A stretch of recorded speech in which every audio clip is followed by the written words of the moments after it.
welcome you tonight. We're going to start off with a stand for the pledge. I pledge allegiance to the flag of the United States of America and to the republic for which it stands, one nation, under God, indivisible, with liberty and justice for all.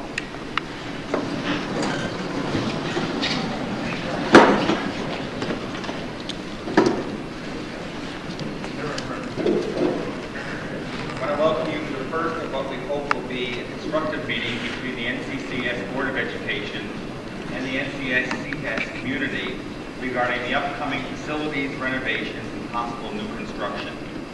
The purpose of this meeting tonight is twofold.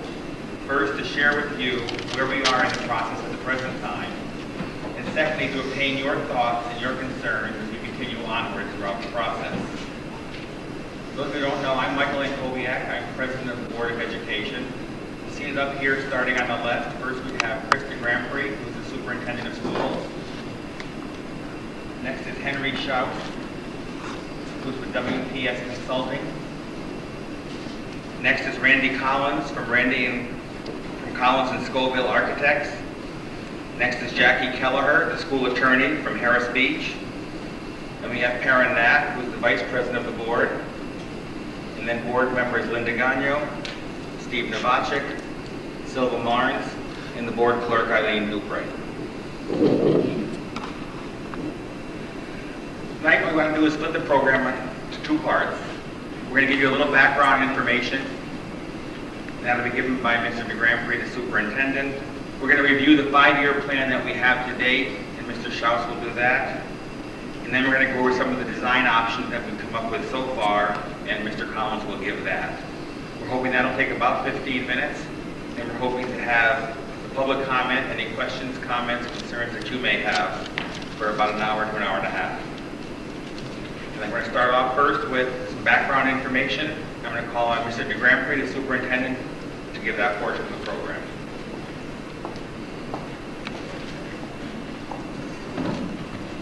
Thank you, Mr. Ankowiak. I'd like to welcome everybody here this evening and wish you happy holidays. Thank you for attending the forum at this busiest time of year. We as a district want to do a great job for the parents, the students, the taxpayers. And we thank you for investing the time to give us your insight, provide your input regarding the direction the school district should pursue as we look ahead 5 or 10 years. When I say look ahead 5 or 10 years, I'm talking about the use of our facilities, about improvements, and about how we might organize for instruction in the years ahead. It makes sense to reflect on what has been accomplished already and to plan well ahead to meet district needs as we look into the future. In keeping with this thought, I'd like to briefly share with you some background on the 5-year study commissioned by the school district with the support and encouragement of the New York State Education Department. The state legislature adopted Rebuilding Schools to Uphold Education, we call it RESCUE, in November of 1999.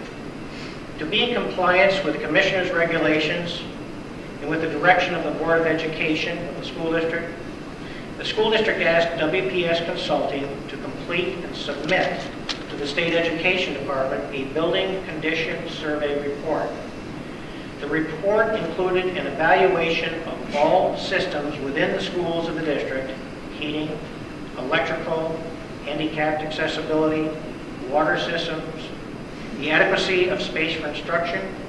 And I might add that the State Education Department reimbursed the district's $33,000 expense at the level of 90% for the study. Now, how will NCCS use the information generated by the study and the input received through community input such as this evening? The purpose of the 5-year capital facilities plan and your input is to provide a tool for the use of the district in making informed judgments on prioritizing present and future capital expenditures. This review will help the district to look forward as to capital expenditures over the next 5 or 10 year period, allowing for proper planning for the necessary work to be done in a timely, thoughtful, and economical manner. Shortly, Mr. Henry Schaus of WPS Consulting will summarize the results of the 5-year capital facilities plan. This study considered the number and types of instructional and support space requirements needed district-wide, pupil capacities, and the need to plan for additional instructional stations in relation to the present and projected needs of school district programs, including mandated educational requirements. As a part of the study, we will look at pupil enrollment projections, K-6 for 5 years out, and for grades 6 through 12, 8 to 10 years out. And keep in mind that such projections are estimates only because things can change a lot in just a matter of a couple of years. The capital facilities plan study includes probable costs for work items at each school for discussion purposes and action if and when appropriate. The study identifies and addresses health and safety concerns, the need for handicapped accessibility in certain schools, the need for replacement of worn and obsolete or inefficient equipment. One example might be related to further energy conservation and savings measures that might be taken to minimize costs and to ensure the district is always environmentally friendly. Mr. Schaus will discuss the total cost of the work if all the items were implemented. Cost estimates are broken down by building. This does not necessarily mean that the district would propose to do all of the work that's shown in the study. As a part of the discussion associated with the capital facilities plan report, the issue of the cost to repair older school buildings versus new construction needs to be considered. One point of view is that with new construction, there would be fewer high-maintenance items to consider for a period of 20 or 30 years. Another point of view may emphasize the importance of maintaining the existing structures for many reasons, such as those noted in recent newspaper articles. The financial implications, building aid reimbursement on new construction versus reconstruction of existing school space would need to be calculated.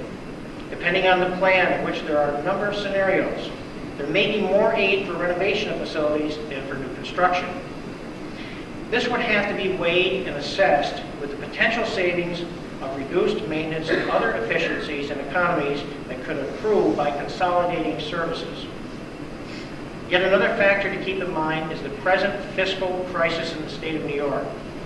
It will be necessary to look at the levels of building aid that would be available in the future should the district wish to consider and commit to undertaking new capital facilities improvement projects. Ability to pay for needed improvements. The school district needs to assess existing debt levels and how any new debt incurred would be structured so as not to greatly impact the high tax rate. Another motivation for looking at all options, taking into consideration every way to be economical with regard to the delivery of direct instruction and support services to NCCS students. We have 1,680 students in grades K through 12. What are the projected needs for classroom spaces to meet current and future instructional needs, considering the modes of delivery instruction, for direct services, larger enrollments, and so on? And what do we know now about this? We know that we need additional classroom space for direct instruction and for additional services like academic instructional services, as well as for computer-assisted instruction. We need additional science rooms to meet increasing state mandates. The music rooms need to be enlarged and refurbished. If you saw the size of the chorus here at the Christmas concert with 170 students, you can easily see why. The administrative office spaces at building and district levels need to be increased. Nursing services offices need to be improved upon. Water systems, wells, water distribution pipes at various district schools need upgrading as they are coming to the end of their service life. And storage is in short supply. I'd like to talk to you about transportation for just a moment.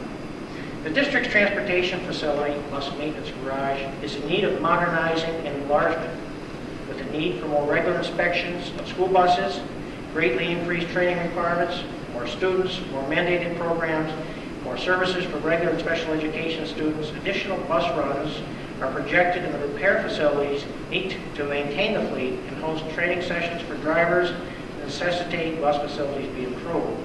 So the district needs to investigate the long-term costs, long-term savings by construction of the new and/or the reconstruction of bus facilities. Safety relating to transportation. We need to improve delivery, drop-off, and pickup areas for buses as well as parking for students, staff, and community.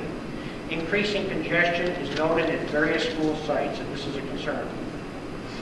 The school district requested the consultants prepare general estimates of the cost to build new facilities and to compare the cost with renovation, rehabilitation, or expansion of district facilities.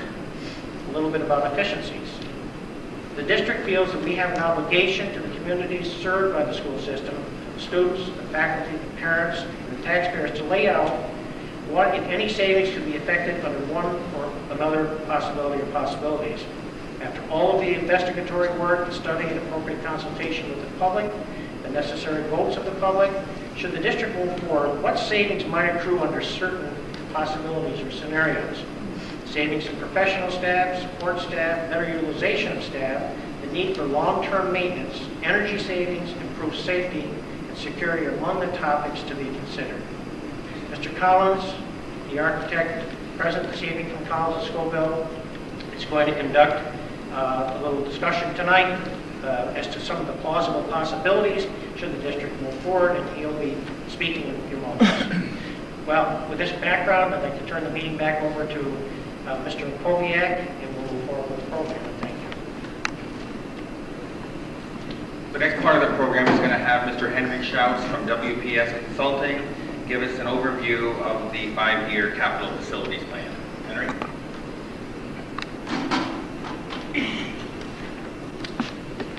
The 5-year plan that we did, as the superintendent told you,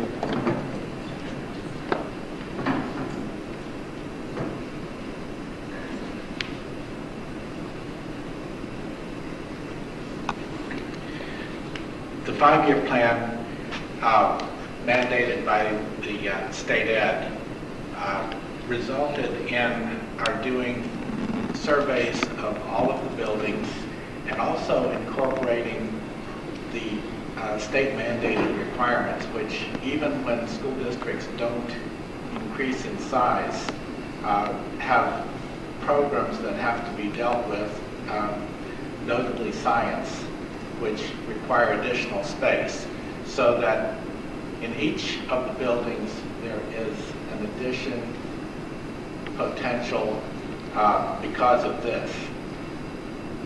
In the middle high school, it comes to close to $9.5 million for everything that was identified. For each of the elementary schools, $5 to $5.5 million, and then almost $3 million for a bus garage. Mr. de Grand Prix identified a lot of the items that are inherent.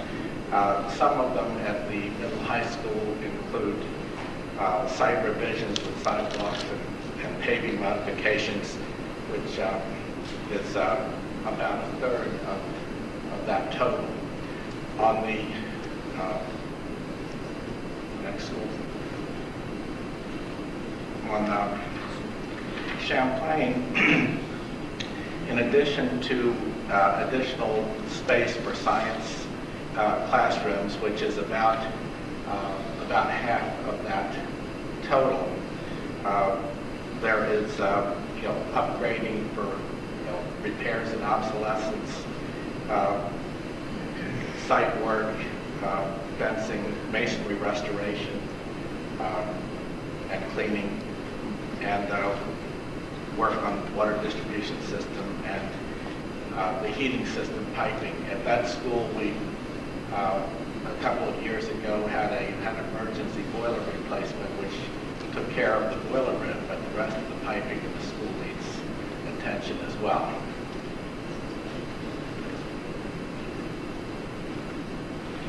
In Moores, we have a lot of the same concerns, such that there would be some additional construction.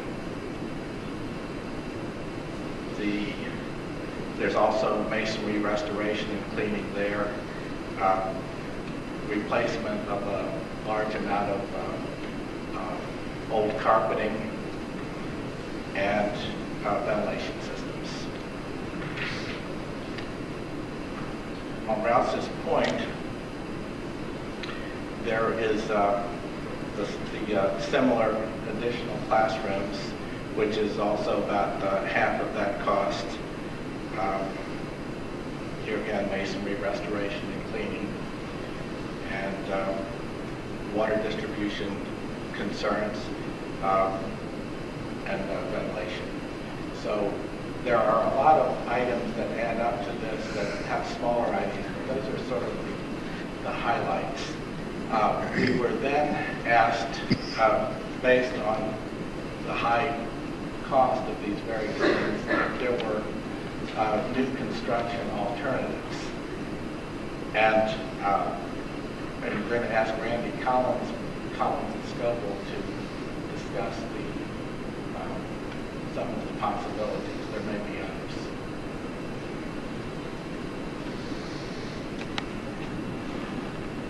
Thank you, Henry. Good evening. We took a look at 3 different options. And the first option is up on the screen now. And that option includes doing renovations and additions to each of the school buildings. And essentially that would do the work that Henry just described was found to be done or needed in the 5-year plan. And a few additional things. At the high school and middle school, we needed to enlarge the vocal music room, add 3 science labs, expand the cafeteria in the middle grade building, and expand the nurse and district offices. Mr. Grand Prix mentioned those earlier.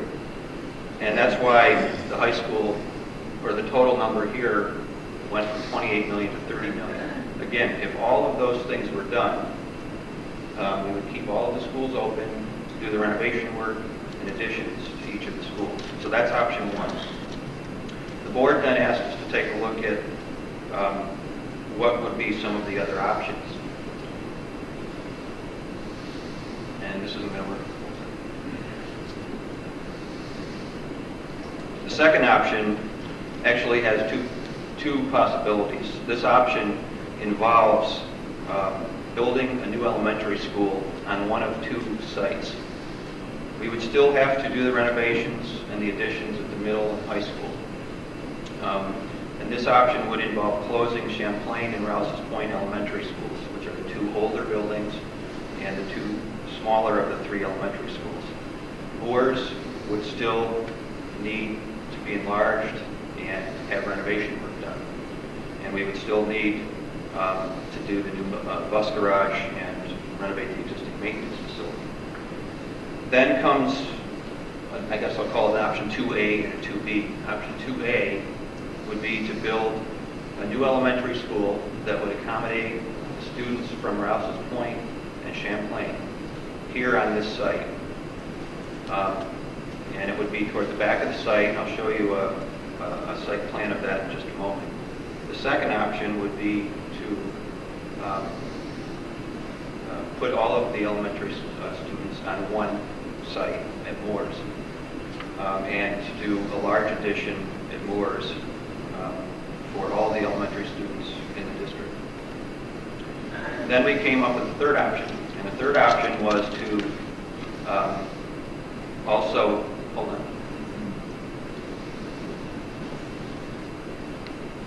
also close Champlain and Rouse's Point.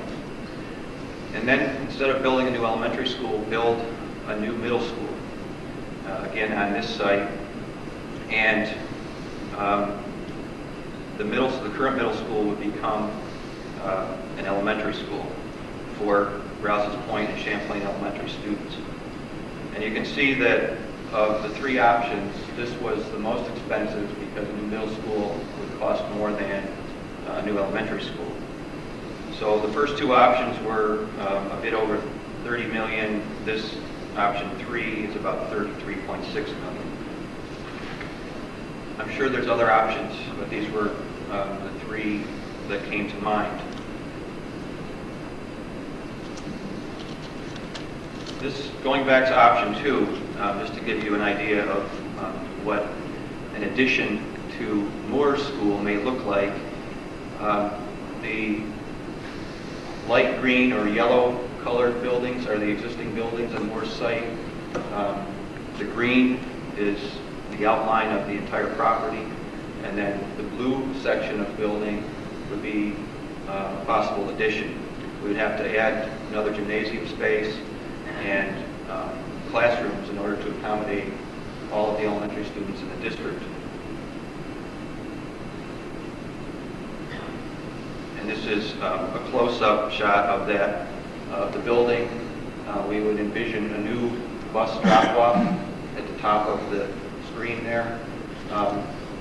The students would be split into, we would see 2 wings, one wing for primary elementary, which would be K through 2, and another wing for intermediate elementary, 3 through 5.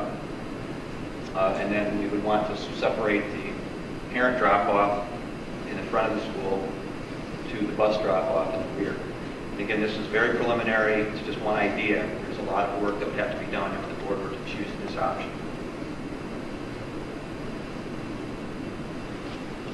Option 2B is to construct a new elementary school on the middle high school site. And the board was concerned that we not mix the younger students with the older students. And the site is large enough to accommodate a new school and have its own campus within the district's own property. So the light green area is the entire property. The dark green area would be the amount of land along Prospect Street that would be able to fit a new elementary school for Champlain and Rouse's Point elementary students.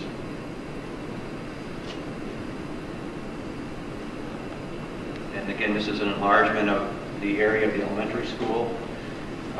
Again, to the lower part of the screen, we would have a bus. We would want to separate the bus drop-off from parent drop-off at the upper part of the screen.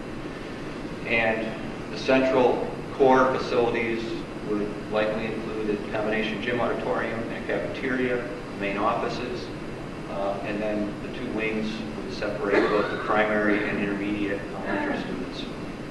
And again, this is very conceptual, just to give you an idea of what it might look like. Okay, the last slide that I have tonight is a schedule that has not been cast in stone yet, but this is a potential schedule to give you an idea of the process should the board decide to go forward with implementing the 5-year plan in whatever form it takes. The board has discussed the probability of creating at least one committee and perhaps more than one committee that would consist of community members, faculty, and staff to work with the architect and engineer on designing either the additions or new construction, renovations, or a combination of the 2 or 3. They see that happening in the spring of this year. Programming is what we need to do to really identify the needs, specifically how much additional space would be needed, what types of space. Mr. Grand Prix mentioned the need for science classrooms in each of the schools. In addition, I mentioned expansion of cafeteria, nurses and district office here in this school. So we want to finalize the needs, identify the square foot requirements, and identify all the renovation work. Then we would look at doing the design, and we would see that happening at the start of next school year, and trying to get the design in pretty good shape by this time next year. And then we have to do what's called seeker, whether or not you build a new school or add on to existing schools. You have to go through the State Environmental Quality Review Act, which in order to go forward with a vote, we have to declare that there will be no negative impacts to the environment for any of the work that would be done. That takes some time and would have to be completed prior to the board adopting a resolution to go forward with the capital project.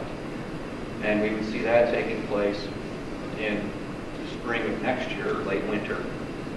And about 2 months or a minimum of 45 days prior to the vote, the board would have to adopt that resolution. At that point, we would have the final scope of the project identified, what the cost would be, what the tax impact would be, and all that information would then be shared in public meetings so that you would have the information you would need to decide which way to vote. If there was a positive vote, then we would have to do the final design work. That would take about a year for a project of this size.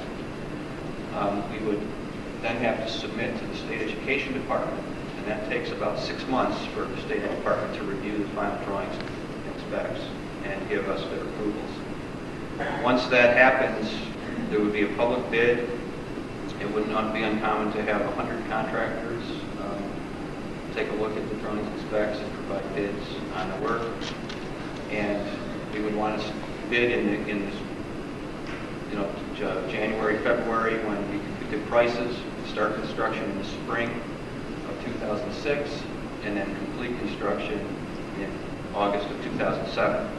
So you can see that this whole process from right now is almost 5 years before you would have construction completed with whatever option was chosen. Okay, that concludes my presentation. Thank you.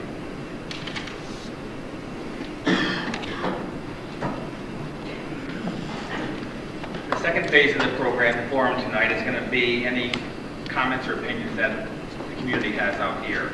We're not meeting this to be a debate. We're not here to debate the issues. We've only begun the process about 3-4 months ago. No decisions have been made yet. We're strictly in the fact-finding stage still.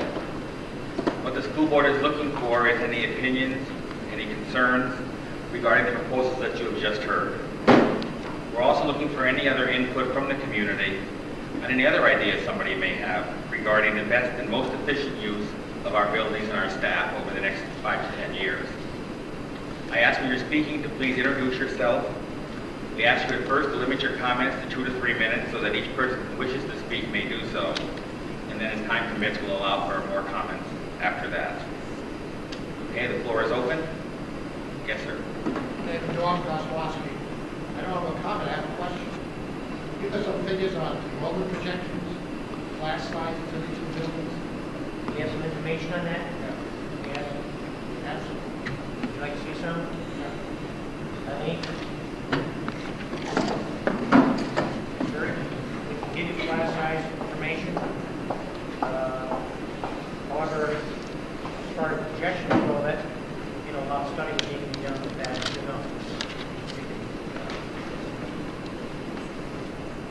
Put that one first.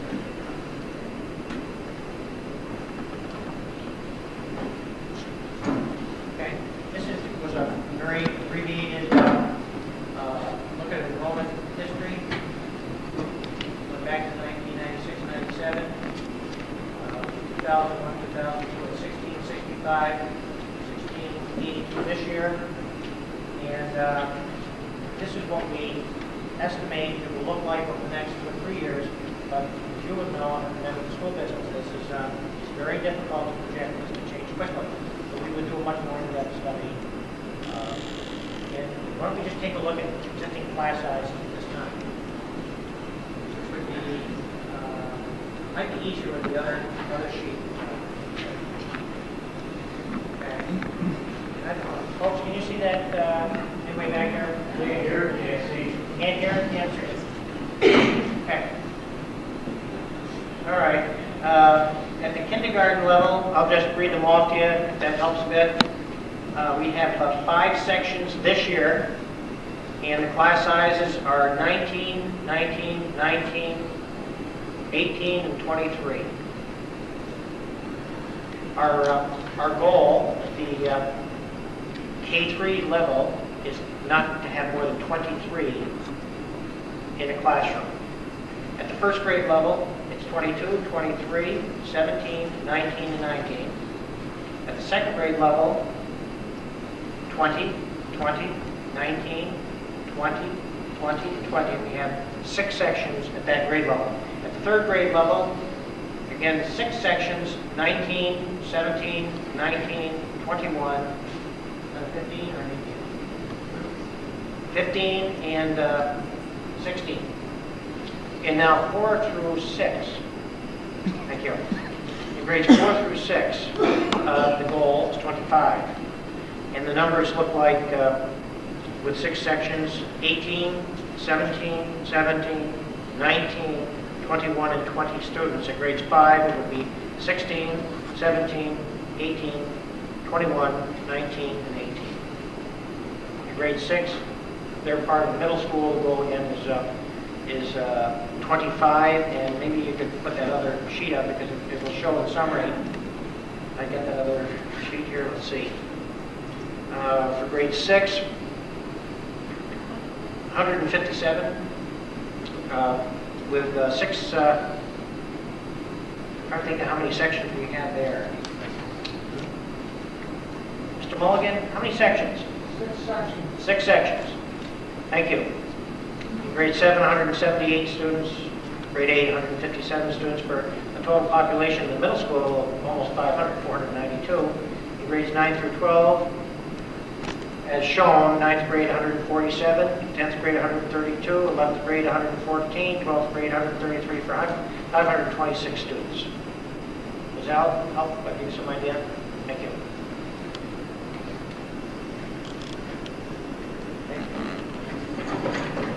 Yes, Dan. Dale Turner, village trustee, Rawls Point. I'm just looking at this display that you've shown us, that your architect never pronounced. And in my opinion, it looks like the board has already made up their mind of which option that they want. You didn't show us any additions to Champlain Elementary. You didn't show us any additions to Rouse's Point Elementary. If this was a fact-finding mission, then shouldn't all of the options been presented to everybody? Looks like the board has already made up the decision that they want a new school on Prospect Street and to close Rouse's Point and Champlain Elementary. Is that what the board's opinion is? That's not what the board's opinion is. That's one of the proposals that's there is a new school. Okay, At that then point, the other another one is a new proposal- school in Morris. That's one of the proposals too, adding on to the Morris school. Where's option 1 and option 3? You showed us option 2. Option 3 is the new school on Prospect Street, that's a middle school. And then using the current middle Where's the- school where's as the- an elementary school. Where's the other 2 options for the architect? Has he done, We didn't go into that detail on those plans. well, I mean, if you're going to show us all the options, we want to see all the options. We didn't do plans for any of the buildings. Those were diagrams to show what new schools would look like. And the reason that we only looked at those was because we already knew we could do additions to each of the existing schools. That's still a viable option. So we did the costs that were already prepared for the 5-year plan for additions and renovations to each of the schools. And I didn't show graphics because we knew that we could do those, not because the decision has been made in a new school. I showed the graphics for option 2, which involved either a new school at the middle high school site or Moore's, because we weren't sure, without looking at it graphically, if they would actually fit on those sites. At first, we didn't think we could fit all of the elementary school students at Moore's, but because the state has a requirement for a minimum number of acres, and what it is 3 acres plus 1 acre per 100 students. We looked into getting tax maps to determine the acreage of both this site and the Moore site, and we determined that there was enough usable space to construct new schools at either of the sites. So there, in no way are we saying that either of those options are better than the other. Okay. So there are, So option 1, what we would have to do to move forward, the board basically said to us, look, we're going to spend, if we go forward with option 1, we're going to spend a lot of money on Champlain and Rouse's Point. about 10 million between the two. What would it cost to build a new school? Came back and said, new elementary is going to be about 10 million. New middle school will be about 15 million. That would be the most expensive option. And then the question was, where could we put a new school if we were to do one? And that's how we came up with option 2 and 3. If we go forward from here, then we really need to back up. Those diagrams that I show aren't real. They're just a footprint that shows the approximate size of a new school to see that, yes, it would fit. Yes, we can get buses in there, we can get parking, and we can get the school building. But the design hasn't started. The design of the additions, if we went forward with additions, would have to really start from scratch. Okay, does that answer your question? So the additions can be Yes. made to Champlain and Yes. someone else? Yes.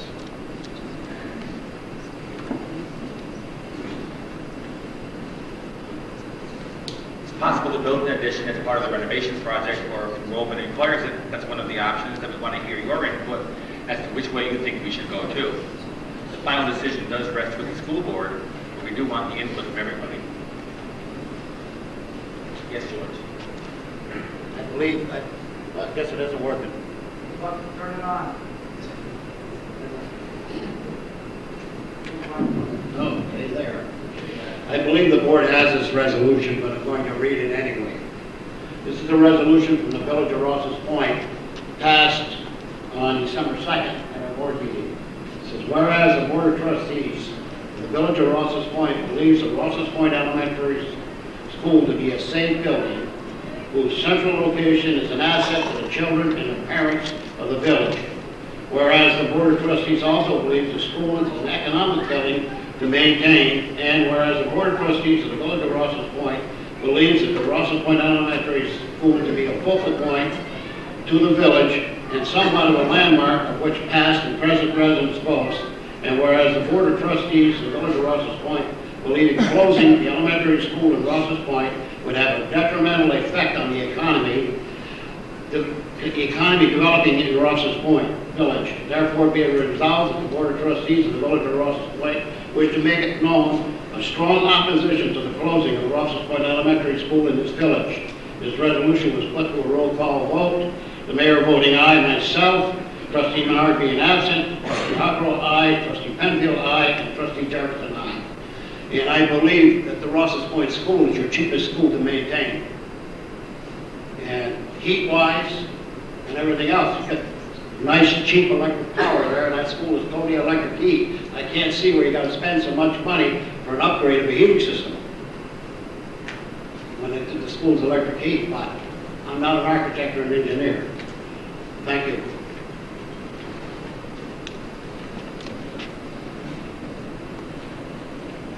Anybody else? Yes, ma'am. Yes, Matthew. I was just wondering, is anybody, or do you know yet, I know the state normally funds a lot of these programs, part of them. Is there one that they fund more than the other one? Or, you know, be a bigger percentage of construction costs?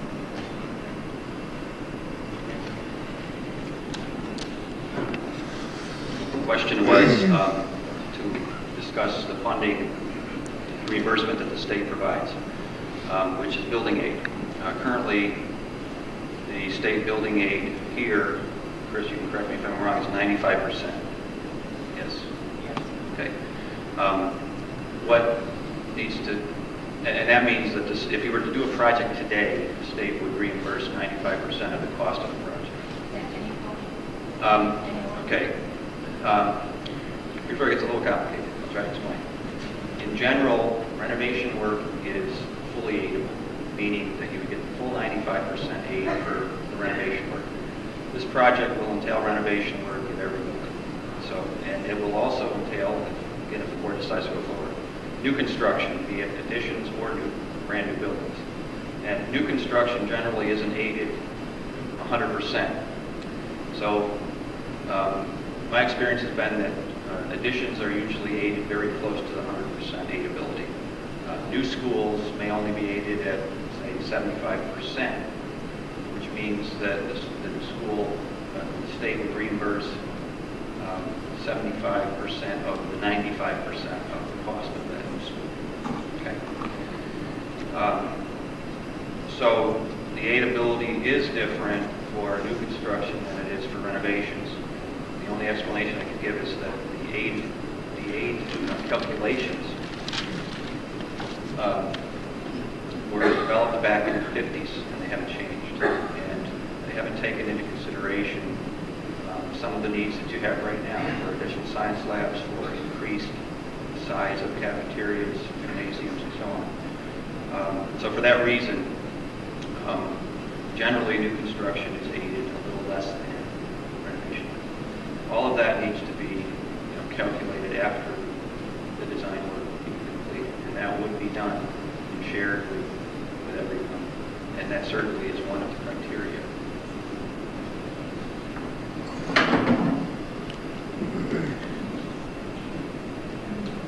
That having been said, there may be some other factors that would offset the difference in aid.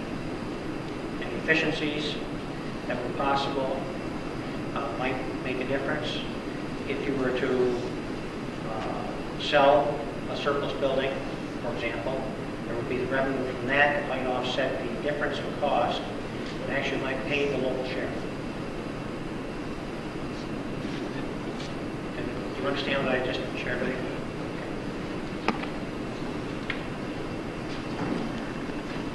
Yes, John.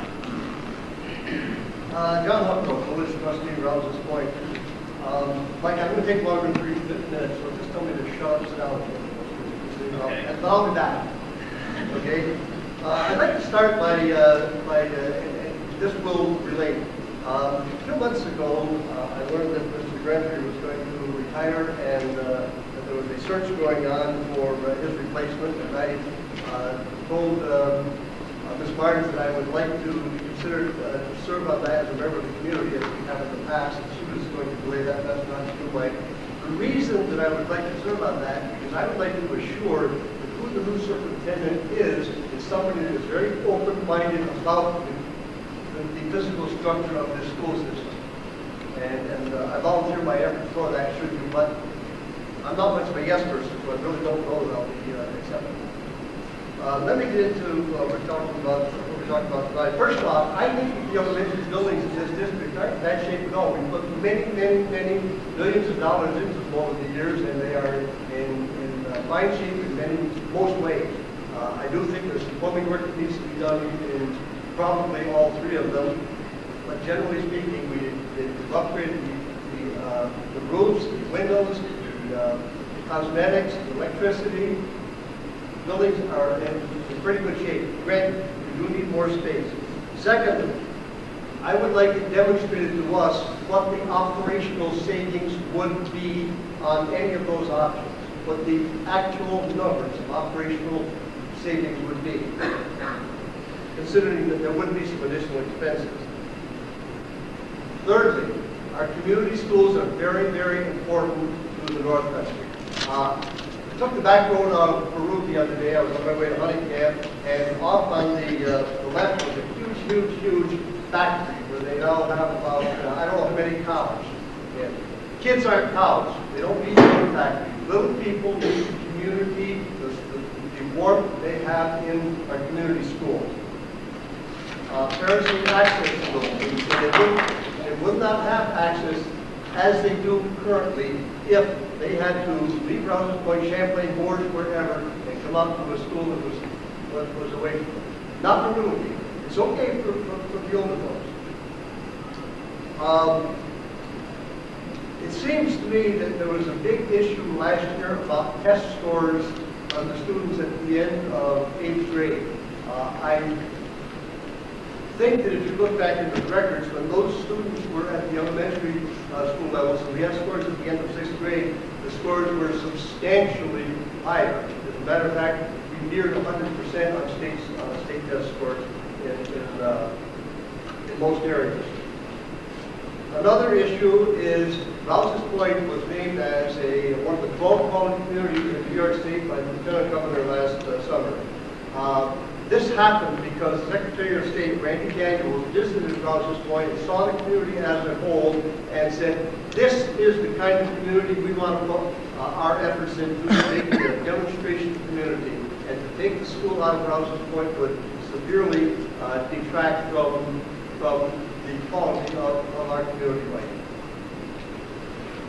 I know it doesn't mean much anymore, but back in 1970, when Northeastern Clinton was formed, the Board of Education understood that the people in the communities wanted their schools to stay in the communities, and they passed a resolution at that time.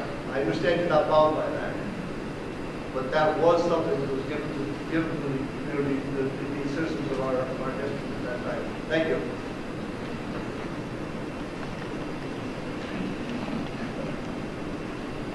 Any other question? Before? Well, I wanted to know if the board has come up with some estimates on what we would save by consolidating schools. It doesn't make sense to me to have three separate physical plants with three separate principals, separate libraries, all the separate services being provided, no matter how cheap electricity is. It seems to me there's a lot of overhead in three separate buildings. So has the board... The board doesn't have any hard firm numbers on that.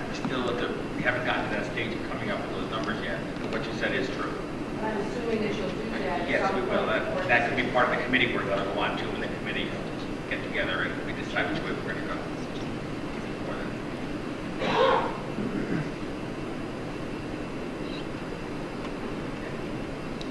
Yes, Jan.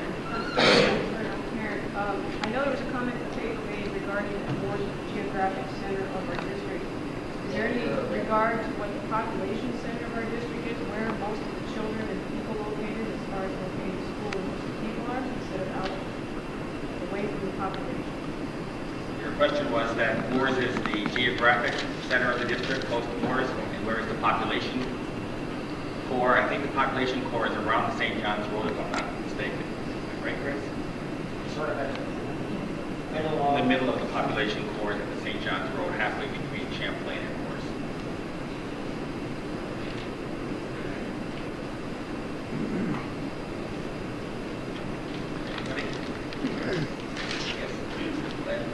My name is Lynn Vogel. I'm a parent of students at Champlain Elementary School. I'm hearing a lot of, cost efficiency. My concern as a first kid, we have a lot of kids that are at risk. We have, from single families and all. We have a small school, and those kids are given attention. I would like to put the children first, their concerns, their well-being first. In a small school, we can meet the needs of these children. You put them in greater size classrooms, bigger school, they're going to get lost in the cracks. And this thing says no child left behind. How can we possibly do that if we make a bigger school? My opinion is, give each community their own elementary school. A few extra dollars, I think each child is worth that.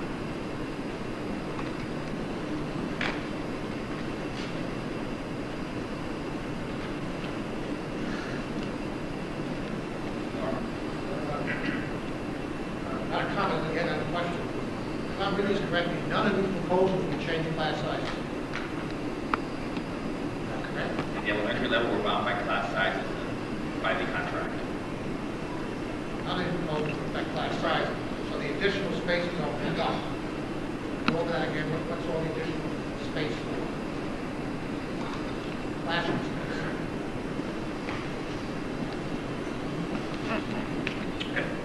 The question was, what's the additional space for?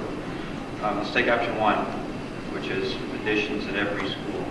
There would be a small addition at each elementary school for science classrooms. At Moores, the addition is a little bit larger because the thought would be to get the students out of the basement spaces so they can be provided with grade level classrooms with proper amount of natural light. At middle school and high school, there were 3 additional science labs, enlargement to the vocal music room, expansion of the middle school cafeteria for additional 100 students. That's in order to decrease the number of expansion of the nurse and district offices. The total amount of new construction is approximately $8 million across the district. There's one other thing, there was a new bus garage. So included in the $8 million is the new bus garage. The rest of the work is renovation and site work that's required. And I didn't mention the library, expansion of the libraries.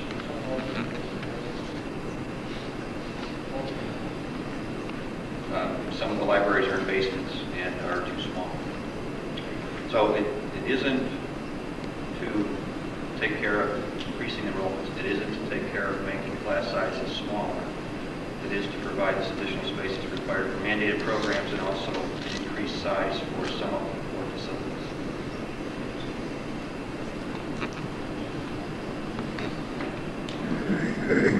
Yes, Nancy? Ms. Warner, district. To comment further on that, what's needed in space-wise in the elementary building.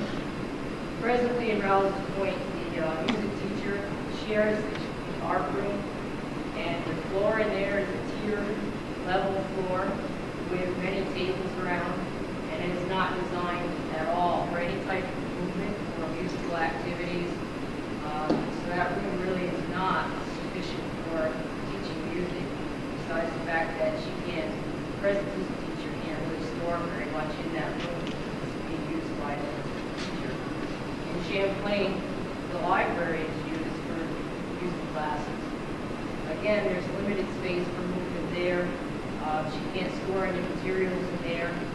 Well, her file cabinets and everything are out in the hallway or down the hall or something of that nature. Not really sure where that is. There's no blackboard that she can use to teach with.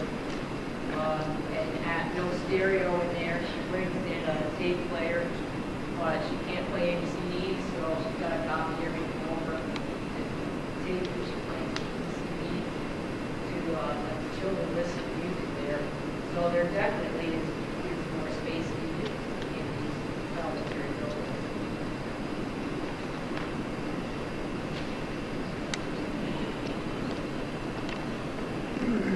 Yes, Jim? Jim Padway. Just a couple concerns. I believe someone down in front of us during what was talking. You have not done anything yet about what consolidations would do with respect to services, for example, how many principals do you have? How many maintenance people do you have? How many support people? I think, those are some of the things that the taxpayers that I hear are looking for. So how do you cut some of the costs that we seem to be, per thousand, the largest in this northeast community in New York State? How come our friends up the road in Northern Adirondack seem to have it less than half? How come the other school communities moving down to speak to other things? From what I see, from what's published, okay, I'm not saying that's all writing. I'm sure you people have more access than I do, but I'm hearing a lot about that, and I think that's what we've got to look forward to. I know everybody has their own parochial views and their dedications. Rouse's Point people want to keep Rouse's Point open. Champlain people want to keep Champlain open. The Morris people want to keep Morris open. But I think we've got to look at this ever-decreasing dollar. We have a number of people in this community who are on fixed income. And the STAR program has been sucked up and gone out. It hasn't helped anybody. We're dealing with situations that we need to come back and say, where is this best dollar going to come forward from? And I think we have to forget some of the issues that were tied to this school, or I'm tied to there because I graduated from there. I graduated from St. Mary's Academy personally. It may be closed. I think you have to put that into your equation. Could be another 100 students that need to be somehow absorbed in this community, or in this, I should say, northeastern community. Okay? Those are all things that we have to look forward in this next 2, 3, 4, 5 years that you've programmed out. And certainly, these construction costs that these people are looking at, I'm sure they've given some inflation off, but nothing ever seems to go down. This 30 million, by the time they get to it, could be 35. We all know that very well. And if you don't, you're not living in today's exercise. Go try and build a home, go try and refurbish a home. I think we're all living it. So there's some strong issues here, and I think what we've got to look is see how we can consolidate some of the costs that seem to have grown, whether it's through inflation or whether it's through some type of too many jobs that can be consolidated because there were less facilities. I think that's what we're trying to do with this program, is to balance everything out. The needs of the taxpayer, the needs of the school community, the needs of the students, as to what's best all around, what we can do.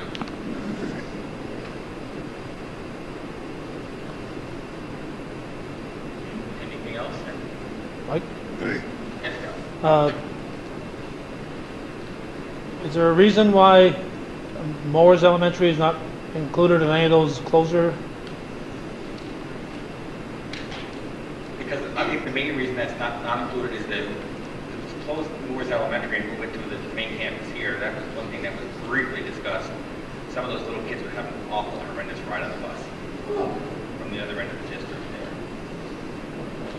Did you They're look already at? on the bus for over an hour, some of those kids. Yeah. And that's Yeah, I wouldn't want my kindergarten kid to come from Cannon's Corners either, but I want. Cannon's Corners, the Green Valley Road. I mean, Yeah, but you said the Twin Bridges area, St. John's Road is the geographic, the population center.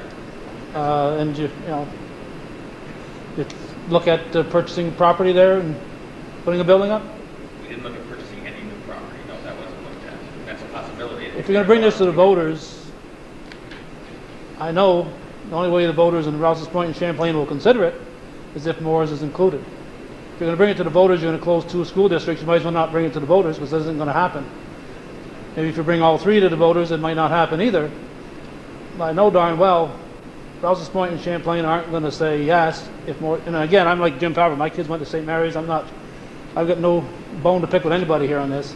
I'm looking at it from what I hear in the community, and I know I hear in the community that, you know, if we're all in the same boat, then we've got to be in the same boat. So I think you ought to look at that as a possibility. We didn't, that's a possibility. That's what we want to hear tonight, some other ideas that we didn't think to look at. That was one of them.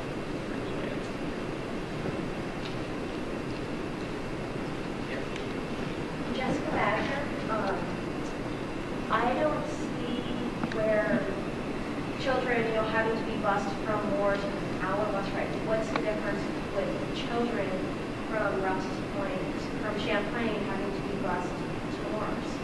That's why I'm here tonight. My husband and I live in Rouse's Point. We have our son who we're hoping will go to Rouse's Point Elementary when he's at school age. The last thing I want to see is him get on the bus in the morning and have to travel an hour, however long it would take for him to get from Rouse's Point to Moore's. I think that goes both ways. And, it's not feasible for children from Moore's to have to come here. It should be feasible for children here to have to come to Moore's.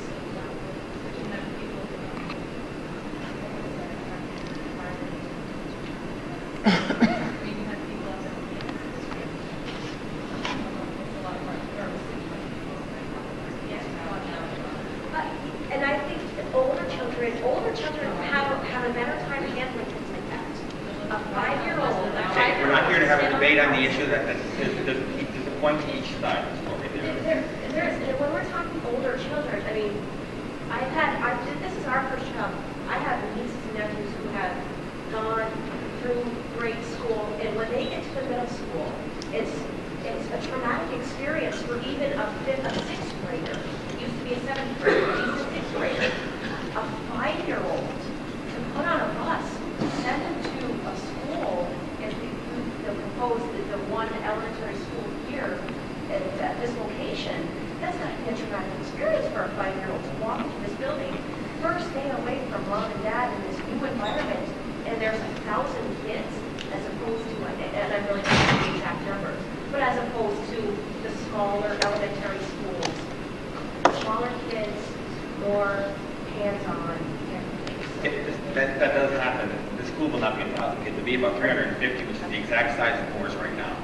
So they're walking into a school that's exactly the size of Moore's school. But if you look at the numbers we had up before, it's almost an even, I think it's 337 and 335. If you combine Rouse's Point and Champlain together, like 335, and Morris has 337 right now. So we're not walking into a larger environment than the students are at the other end of the district. Yes, Brian? Brian Jefferson from Rouse's Point. I don't know if the board realizes, but we're really in a financial crisis in the state of New York right now. It's nice to say 75, 95% is reimbursed by the state, but who is the state of New York? It's the taxpayers, us. If you're going to spend money, you better sharpen the pencil, because make these plans, put it before the voters. It might not pass. So you want to be effective, make sure that all the money spent is for the welfare of the people. Because it looks to me like the STAR program we talked about, the money's gone. The city of New York is broke. The state of New York is running a budget deficit. It's out of control. So it's nice to say the state's going to step in and give us 75, 85, 95%. Well, then you're just going to raise the state taxes. You're going to raise your school taxes. You're going to raise the state taxes. So make sure we make the decision that it's exact and precise. You throw 5 million here, 6 million here, it's nice to say, but somebody's got to pay for this. We have a budget deficit all over the state. We try to keep our budget in the village of Rouse's Point as tight as we can. But, I mean, things are going up. Healthcare is going up.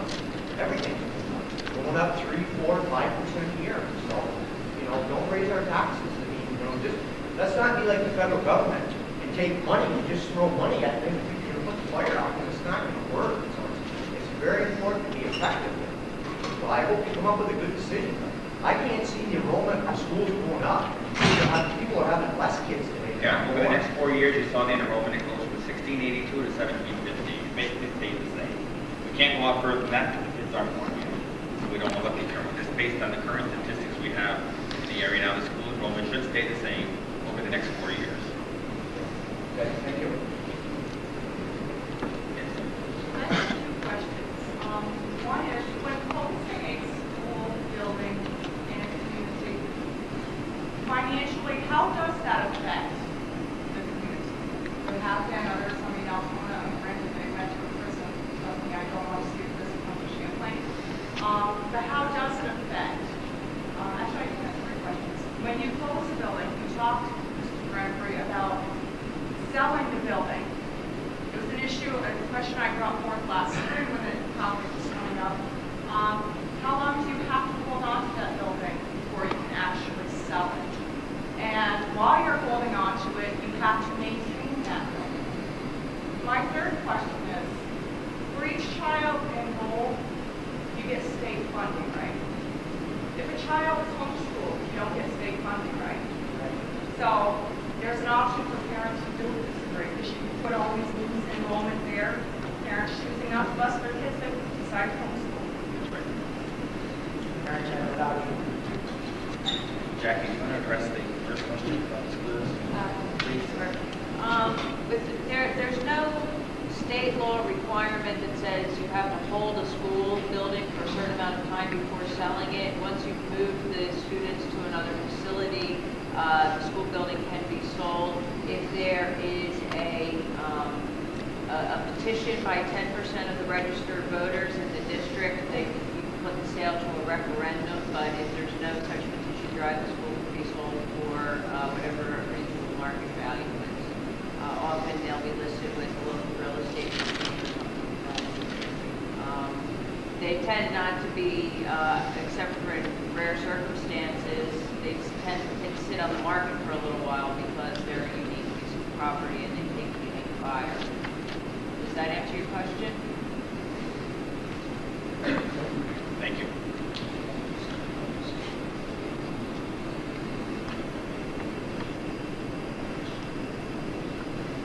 Any other questions, comments? Okay, if not, I want to thank you all for coming tonight. We appreciate the input that we've received. We're going to go through this process. We hope to have many, many more of these public forums at every stage of the process. Our goal is to keep you informed as we go through this process. We're not something we're going to do alone. It's something we're going to do with everybody's input that we have out there.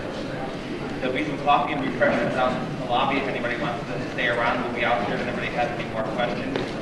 If not, I want to wish you all a very happy holiday season.